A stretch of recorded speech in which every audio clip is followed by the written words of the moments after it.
नमस्कार। आप सभी को मेरा प्रणाम। जय श्री राम। मेरे प्रिय भाई बहनों, मेरे प्रिय भक्तों, आप सभी को आज मैं सुनाऊंगा कि भगवान श्री राम हमारे जीवन के प्रतिमूर्ति के मर्यादा हैं। आदर्श जीवन की प्रतिमूर्ति की मर्यादा श्री राम है। तो आइए श्री राम जी की कथा आपको मैं सुना रहा हूँ। तो कृपा करके वीडियो में लास्ट तक बने रहें, नहीं तो नुकसान आप ही का है। पूरा सुनेंगे तो ज्ञान बढ़ेगा, आधा सुनेंगे तो ज्ञान होगा ही नहीं। तो लास्ट तक बने रहें। मानव जीवन को सुख, शांति और समृद्धि का पुंज बनाने के लिए जिन मर्यादाओं का पालन और समावेश करने की आवश्यकता है, उन भारतीय धर्म की मर्यादाओं को बांधकर पालन करने वाले श्री राम ही सभी कर्तव्यों और मर्यादाओं को मूर्त रूप हैं। उनके अतिरिक्त अभी तक संसार में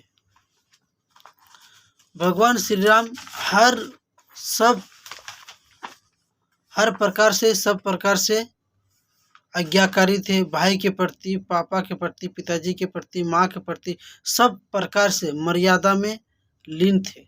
मर्यादा से बाहर कभी नहीं निकले। पत्नी से लेकर, बाप से लेकर, माँ से लेकर भाई तक, सब में मर्यादा में रहते। इसीलिए हम लोग को भी अपने मर्यादा में रहना चाहिए। रामायण से हम लोग को यही सीख मिलता है कि अपने आप को मर्यादा में रखिए। चाहे स्त्री हो या तो पुरुष हो, चाहे बेटा हो या तो बाप हो, या तो पत्नी हो या तो बहन हो, कोई भी हो, अपनी अपनी मर्यादा में रहे। मर्यादा को लांघना नहीं है। माता सीता ने क्या किया था गलती? अपनी मर्यादा को पार कर दिए। लक्ष्मण जी ने लक्ष्मण रेखा जो खींचा था, तो लक्ष्मण रेखा के अगर बाहर नहीं जाते तो वो रावण के हाथ में पकड़ में नहीं आते, लेकिन वो लक्ष्मण रेखा को पार कर गए, इसीलिए रावण पकड़ लिया। तो कोई भी व्यक्ति, हम हो, आप हो, कोई भी अपनी अपनी मर्यादा में रहेंगे ना तो पाप नहीं होगा।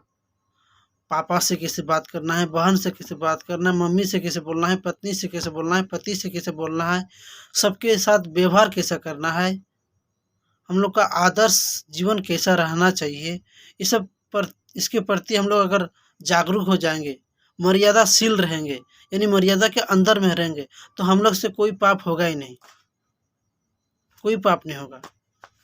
तो रामायण से हम लोग को यही सीख मिलता है कि हम लोग को अपनी मर्यादा में रहना चाहिए। मर्यादा से बाहर जाना नहीं है।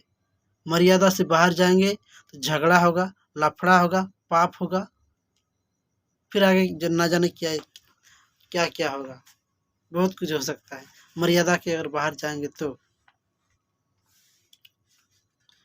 और ऐसा कोई दूसरा व्यक्ति इतिहास नहीं खोज पाया जिसने परिवार, समाज, शासन और संघर्ष की मर्यादा का पालन करने के लिए स्वयं को घोर कष्ट सहकर परिवार रूपी प्रजा को सुख में बांधने सफल हुए।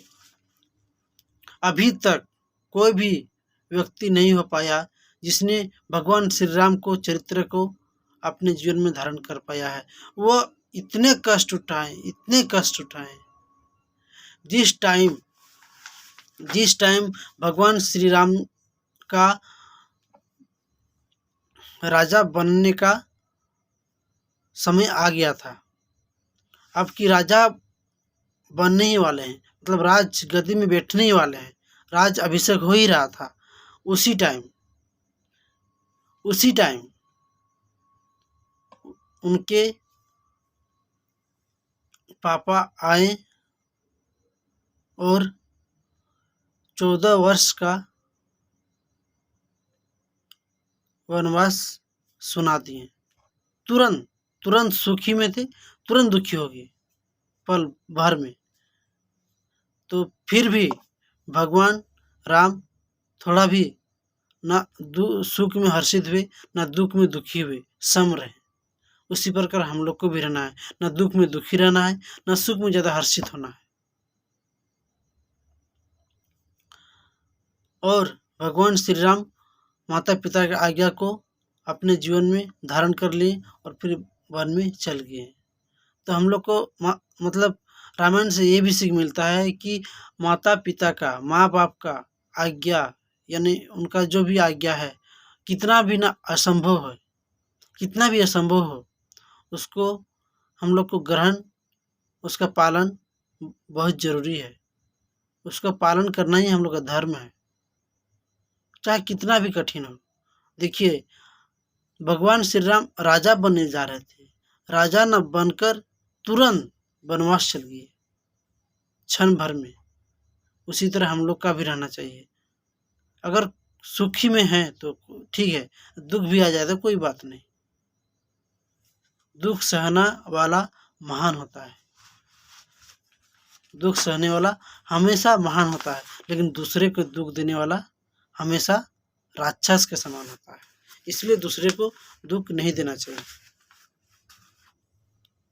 तो आप सभी से मेरा यही प्रार्थना है कि अपनी मर्यादा में रहें, माँ बाप का पालन करें, दूसरे को दुख ना दें।